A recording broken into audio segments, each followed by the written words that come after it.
hey. Hey, hey. It's Fit Friday, and you got to see the wall. Before we get going, look at this. Fuel for movement. And look at that. She's got some. Look what I'm having. Oh, wait. Over here, over Ooh. here. Look at that. So this is vanilla, and I have chia pudding in this and a little bit of strawberry. So Fuel this for looks movement. delicious. Since we have to move, we need fuel for movement. So welcome to Fit Friday. We've been coming to you from gyms. We've been coming to you from places where people acknowledge fitness is a big topic. But today we're at Everbowl in Baton Rouge. Everbowl is yummy. It's gluten-free, it's dairy-free, and it's really, really healthy. And so we're very grateful to get to be here today because food is fuel for our bodies, or it's not. Gotta have it. Gotta have it. Gotta have it. Gotta have the good stuff. This is good, Mama. I'm telling you, this is really delicious. So today we're talking about one of my favorite topics, which has everything in the world to do with your health, because we're talking about purpose.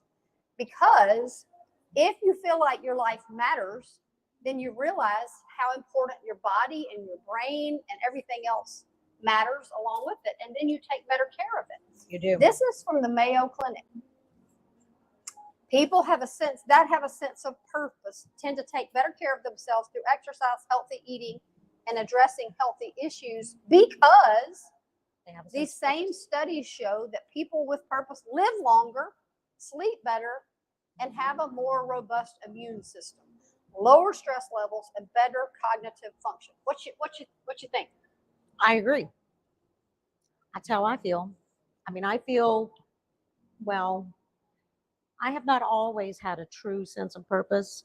You know, I've had jobs and I've had life, but in the last 10 years, a little bit about 10 years or so, it's began to evolve into, you know, greater sense of purpose, what I want to do, what I want to be, how I want to be. And yeah, I feel really good about it.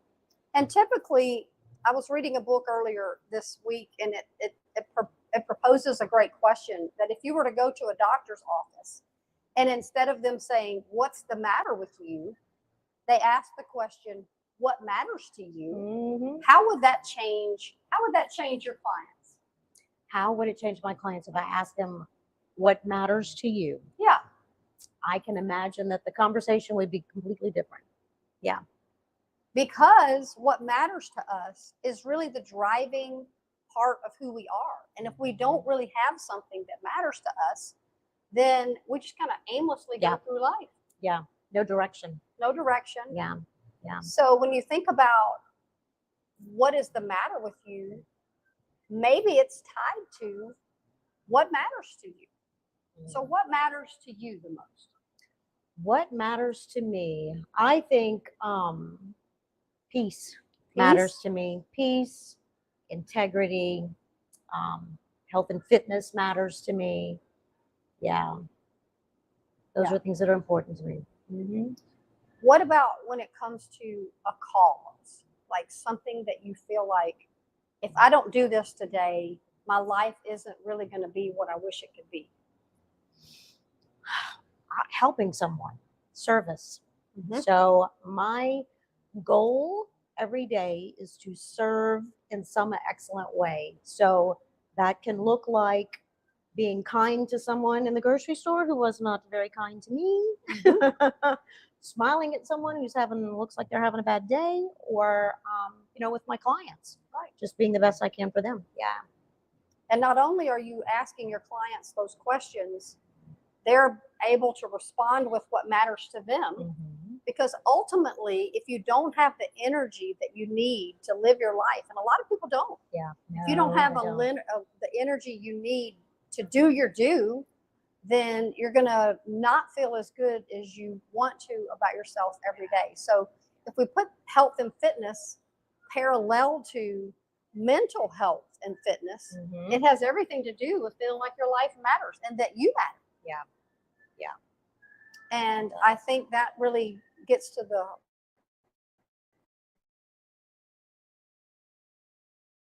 cause people feel alone, High stress. very high stress. Yep. She's gonna eat her I'm chia gonna. seeds. It's just so good.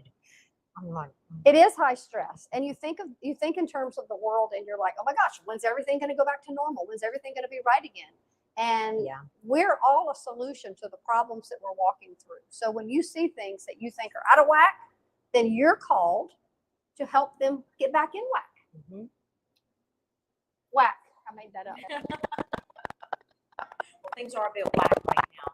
Things are whack, and people are very uncomfortable right now. People are stressful. Worried. Yeah, and people are afraid.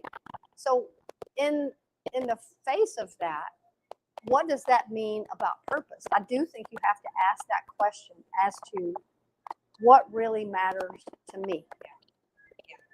What am I here for? Yeah, what am I here for? As a Christian, I believe God created me to be here and to do what I do. I interview people every week to get to the bottom of their stories, to find out why they do what they do, how they came about being able to do what they do. So what led you to the life coach that you are? How'd you end up here? It was really as a corporate trainer, and I was young and I was thrown into the corporate world really early. People started asking me, how did I know my purpose? And I had no clue what purpose meant. Yeah, I had yeah, no clue. But fast forward a few years later, the question bothered me so much that since 2001, I've been interviewing people that wake up every day, that know what God's called them to do, and they're doing it. Was it easy? No, it wasn't for anyone. Yeah. But there's something about knowing that you're doing what you're supposed to be doing that really helps your life to feel significant. Yeah, and it does not feel like work. It doesn't I feel think- like work. Because I think when you're doing something that is your purpose, that you are designed to do, you were put here to do, it does not feel like work. Mhm. And the day goes by, you're doing your thing all day long, and hours are passing. Yep. And you're not feeling like you're stressed out because you're in the flow. You're doing what you're meant to do, I think. So let's talk about if you don't know what to do with that, and you're like, okay, tell me, what is my purpose? How do I know what to do? Let's talk about that, because environment is everything, Mm-hmm. and putting yourself in really great environments. As a coach, that's one of the biggest directives that I give people, is to put yourself in environments where people are doing what you wish you could do, Mm-hmm. and soak it up. You know, if you want to be fit, hang out in a gym. If you want to be reading books, hang out in a library. If you want to eat yummy, yummy food, come to Everbowl and Come and hang out at It's really Everbowl. good, and it's healthy, so it's good for you.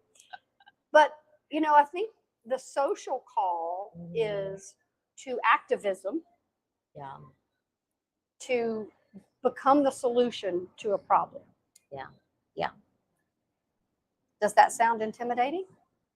To become the solution to a problem. I think if you have the solution and you can help someone, then it's not intimidating. Yeah. Because that's a gift that you have Mm-hmm. that you can give to someone else. If you can solve their problem, that's a gift. And sometimes it's not writing the next bestseller. Sometimes it's not being, you know, a fit like award winner. Sometimes it's not that. Sometimes it is just helping someone. Yeah. Sometimes it is just being kind to someone. But sometimes it's going to require work, and it's going to require faith, and it's going to require stepping out of your comfort zone. Mhm. And you had to do that when you started your business. I did. That was a little freaky too, you know, because going from a corporate position that I had been in for years, I was, you know, pretty much at the top of my game, and then deciding, you know, I really love fitness and I love everything about it. And I want to roll with it full time. And I'd been doing it, you know, kind of side hustle for a hot minute. So when I made that decision, like we talked about, I think on the last podcast or the one before that, it was sink or swim. It was stressful, Mhm. but I knew that I was doing what I was meant to be doing. Yeah. I mean, I knew it. And with that, you had to invest time. Mm-hmm. You had to invest energy. You had to invest money. You had to get certified in things. I mean, you've come up with your own products and bands and patented patent pending. products. And so while it may not feel like work, it's because you worked so hard to get to where you are. Yeah. And sometimes, because you're soldiering through, right? Because that's how I feel about my clients with this too. You're soldiering through and you forget how far you've come. Yeah. So sometimes you can get all in your head about, oh, I haven't done this, I haven't done that. I need to be here. I should be at this level. But if you just take just a minute to reflect on all the things that got you to where you are and all the things you've accomplished to get to where you are today. Yeah. I think sometimes we forget to do that. We do. We forget to celebrate the small victories. Yeah. But let's talk about things that you can do to break out of like if you're stuck and you're like, I don't know what to do, so I'm just going to keep doing what I've been doing. So I've been reading a new book that's making me think differently. It's called The Connection Cure. Connection Cure. You have it with you? Yes, I don't know if Okay. that's You do that, and I'm going to take a bite of this. The Connection Cure. I'm trying to get an interview with her because this is incredible. And it's about things that matter. And instead of focusing on what's the matter, it's really focusing on what matters to you, because what matters to you may not matter to me. So you're called to do that for you. I'm called to do that for me. I'm not called to do what she does. So I'm not willing to do the work. She's not going to do what I do. I mean, all the things. So let's talk about some prescriptions. And one of the things she calls it is social prescriptions. I talk a lot about outside. I grew up in a mess. Outside was my safe place. What's your safe place? Nature. Outside as well. And meditation. So, and sometimes I'll meditate outside, so yeah, you need to be outside of the space that's maybe driving you crazy at that hot minute. And there's something that happens to your creativity. You Yeah. no longer have walls. Yeah. And God steps in. For me, that's where it really works. How about art? I'm not an artist. Don't want to be an artist. Don't like crafts. I can't draw stick figures. Yes, So. don't want to do that. But some people step into an art studio and they're like, oh my gosh, I have come alive. Yeah. Now, they have to step into the art studio. They have to pick up the paintbrush. They have to paint. And that's very important. How about serving others? Finding a need within your community. I know people who go and sing in nursing homes. Wow. I know people who take pets in on foster care. Yeah, and into the hospitals too. And go to visit the hospitals. Those are all really, really good. So it's very important that hey, it's okay, come on in. No, go ahead. Go ahead. Everbowl is open, so people are coming in. But sometimes it's creating an urgent need and answering that call to switch your environment, to put yourself in a situation where you're challenged. Yeah. And it's in areas that you can be more creative, like you were speaking about a minute ago. Yeah. And step on your toes. Go where people are making you uncomfortable. I work out with her. I think I'm a workout person until I work out with her. And then I'm like, oh my gosh, I don't know what I'm doing. But you know what? She can teach me. But I get in the martial arts gym and I'm like, oh my God, I don't know what this stuff is. Tell me what this stuff is. Yeah. So you get with people who can teach you something that you don't know. Yeah. And if I have life coaching questions, that I don't know, I'm asking you. Yeah. So the Connection Cure, a guy just came through and he was talking about the health of relationships will determine the health of your life. Yeah. So the Connection Cure is being connected to people. But those people aren't going to come knocking on your door. No, you may not. wish that you had a new friend. You may wish that you had someone to go walk with. You may wish that you had someone to work out with. But wishing doesn't bring anyone to the door, right? No, it does not. You have to go. You have to step outside of your comfort zone. If those are things that you want, right? How bad do you want them? There's the question. And then you've got to make it happen. You have to create that. Yeah. Yeah. It's going to require action on your part. Yeah. And as people of faith, God doesn't just make these things happen. He may call me to go out and do some stuff, but it's, sometimes he puts people in my path. Yes. But most of the time I'm following where I feel led to go because I feel led to do something that's going to require me to be uncomfortable. Yeah. So here's a question. This is a big one. Where do you belong? Where do you belong? And what do you mean? What do you Well, I mean, most everybody wants to belong to something, to a group, to Mhm. an affiliated group of people that have synergy. They're working together. So it's a church, a gym. We talked about my martial arts gym. It's a group of people. It's the same people all the time. I'm sure it's the same with you. The same or similar goals. Mhm. Yeah. And we think in terms of family. We want to belong to our family, but sometimes we don't feel like we belong to our family. Sometimes you can be in the midst of surrounded by people and feel completely alone. Have you ever felt that way? I have, yeah. And what do you do? Well, for me, I go back to meditation or I'm outside. There's something that's going to, bring bring my center back or just kind of bring me back into, you know, my grounding, I suppose. Yeah. So, one more question. Mhm. Movement matters. We got this wall here that's Yeah. all about feeding your body the fuel that helps you to move. Movement does matter. Used to, when our country was early in its days, people were working the land. Yeah. So people didn't sit around and do Yeah. this all day. Yeah. And people didn't sit around at all. There weren't TVs. And now we've become such a sedentary society. And if you give into that, your body is going to become rusty. It's going to be like the Tin Man. If Yeah. you don't use it, you're going to lose it. You will lose it. Yes. Yes. And you elaborate on that a little bit because it's true. It is true. It's It is. scientific. It's not just me saying it. No, it's not. It is the use it or lose it is a real deal. And I love my dad. I talk about my dad a lot on Instagram and my stories and stuff. He's got a fabulous garden. He has a big piece of property and he sows, right? He plants that garden it's actually twice a year. So it's big. He's plowing, he's sowing, and he's growing, but he is out there tending to it. So that garden would not grow as beautifully as it does. And he's 80. And how productive does he feel when he picks something off He his own? feels great.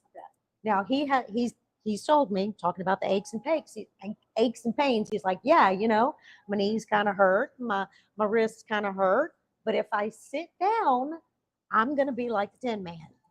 It's gonna be bad when I stand up, and he said that before. So I think, if you just stop and you sit down for days and days and days, and you're gonna be in trouble. Yeah. Mhm. So true. When I went to an orthopedic at 50, I was having trouble with my knee, and fast forward, nothing was wrong. I was good. He said, "Are you going to keep the pace that you've got going now?" And I said, "Yep."